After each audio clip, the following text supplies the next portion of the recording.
My son was preparing to send me to a nursing home, and he wasn't even planning to tell me himself. I didn't hear it from him. I heard it from my 8-year-old grandson. That was the moment I realized that, in their eyes, I was no longer a mother. I was just an old woman they needed to deal with. Burden. This was a decision my son Robert made for me. He was planning to send me away, without telling me, without asking me. I've been sitting here for a long time. I kept wanting to talk about this, but every time the words reached my mouth, I stopped, because even I thought it sounded ridiculous. I didn't think anyone would believe me. But today, I have to say it, a few months ago, I found a brochure for Willow Creek Senior Living in my kitchen.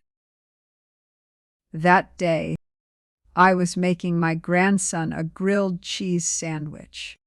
He sat at the table and asked me, "Grandma, Dad said you're going to live somewhere else. Will I still get to see you?" I asked him why he said that. He told me he overheard his parents talking. His father said they had found a place that could take care of me. I didn't say anything. I just flipped the sandwich over in the pan and asked him if he wanted tomatoes on it. I still remember that moment clearly. I was standing in front of the stove, holding a spatula, listening to an 8-year-old child casually tell me about the future that had already been planned for me. No one had spoken to me beforehand. No one had asked me whether I wanted this. In that moment, I suddenly realized that when they talked about me, I was no longer sitting at the table with them. I was simply the person decisions were being made about. My husband Arthur died of heart disease 4 years ago. He was 69 years old. I held his hand until the very end. I told him I would be okay. Back then, I believed it myself. After he was gone, I learned how to live alone, cooking alone, sleeping alone, sitting in silence alone. I got used to the quiet in the house. I got used to waking up in the middle of the night with no one beside me. I got used to setting only one plate on the table when I ate. At first, it was hard, but little by little, I found my own rhythm again. Every morning, I woke up at 7, made a pot of tea, read the newspaper, and worked on crossword puzzles. When the weather was nice, I walked by the lake. On Wednesdays, I went grocery shopping. I watered the flowers. My life was quiet, but I never felt incapable of living it. But eventually, I noticed Robert was visiting less and less. He used to come every week. Then it became once a month. Our phone calls became shorter too. Sometimes I would barely begin telling him about my day before he interrupted with, "Mom, I'm kind of busy right now. I'll call you later." But later almost never came. On Christmas Day, I sat alone at the dining table with 4 place settings prepared. I waited until 9 o'clock at night. The food had already gone cold, and they still hadn't arrived. Eventually, Robert sent me a text message saying Leo had caught a cold, and they wouldn't be coming after all. I stared at that message for a very long time. Then I packed all the untouched food back into containers by myself. The next morning, as I poured the untouched turkey soup down the sink, I realized for the first time that maybe they had already started slowly removing me from their lives. One evening, I found that brochure again in my drawer. Tucked inside was a handwritten note from Robert. Spoke. Reeves. He can provide cognitive evaluation paperwork. Call before the end of the month. Cognitive evaluation. I taught school for 30 years. I do crossword puzzles every single day. I remember the names of students I taught decades ago. I even remember the blue jacket Robert wore on his first day of school. I know who I am. I know what day it is. I know whether I turned off the gas stove. I know whether I locked the windows. But in their eyes, I had already started becoming someone who needed to be managed. Later, Robert sat in my living room and said, "Mom, Maria and I have been talking. We're just worried about you. If something happens in the future, we want to be prepared ahead of time." I asked him, "What exactly are you trying to say?" Then he asked me whether I had thought about updating my will, and in that moment, I realized I no longer felt like a mother. I felt more like a problem that needed handling. I looked at the man sitting in front of me. I remembered the nights when he had a high fever as a child, and I stayed awake holding him in my arms because I was too afraid to sleep. I remembered the first time he fell off his bicycle and came home crying for me. I remembered his college graduation day, when Arthur and I sat in the last row applauding until our hands hurt.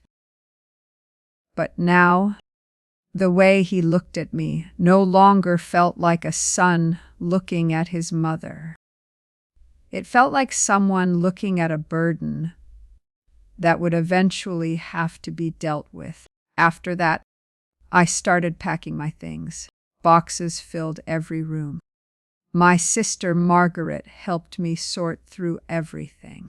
I told her, "I just don't want to still be standing here waiting when they finally come to take me away." She said, "Then we leave first." The day I left, I didn't tell anyone. I took my books, my photographs, and the old watch Arthur left behind. I moved into a small apartment by the lake. It isn't big, but it's peaceful. Every morning, I can see sunlight reflecting off the water. I no longer have to wonder who might suddenly make decisions for me. I no longer have to worry that one day someone will walk in carrying paperwork and tell me where I'm supposed to live. 3 days after I left, Robert finally realized I was gone. He called me more than a dozen times. I didn't answer a single one. Then he started sending message after message. "Mom, where are you? Why didn't you tell us? Please at least call me back." Lo keeps crying. That night, I sat on the balcony watching my phone light up over and over again. And suddenly, it all felt strange to me. When I spent Christmas alone, he never came. When I went 2 weeks without calling him, he never checked to see how I was doing. But now that I had truly left, they were suddenly desperate to find me. Later, Margaret told me Robert went back to my old house. He stood in the empty living room for a long time without saying a word. The dining table was still there. The clock was still hanging on the wall. But everything that belonged to me was gone. Finally, he said, "She actually left." Margaret asked him, "Did you think she would wait forever?" He had no answer. A week later, Robert finally found me. That afternoon, I was feeding ducks by the lake. He stood in the distance, looking much older than the last time I saw him. He said, "Mom, I didn't mean it like that." I asked him, "Then what did you mean?" He said they were just worried about me. He said the nursing home would have people to care for me and that it would be safer. He said he was overwhelmed with work and Maria was exhausted too. He said they were only trying to plan ahead. I listened quietly and then asked him, "Then why did nobody ask me what I wanted?" He lowered his head and stayed silent for a very long time. It was the first time I had seen him look like a child who knew he had done something wrong. Later, he finally said, "I never thought you would actually leave," I told him, "because you never thought of me as a person anymore." The wind was strong, and the lake was quiet. He stood there as if he suddenly didn't know how to face me anymore. After a while, he softly asked, "Will you ever come back?" I looked out across the lake and didn't answer right away, because I had finally understood something. I used to think home was a place your children decided whether or not to give you. But later I realized that as long as a person can still make her own decisions, as long as she can still protect her dignity, she still has a home. And now, this is my home. If your children stop calling you, if their conversations become shorter and colder, if no one visits during the holidays, if you express sadness and they tell you you're overreacting, if you find yourself apologizing for your own existence, understand that these are all signs. You have the right to make decisions for yourself. You do not have to wait until things become unbearable before protecting yourself. Leaving does not mean giving up.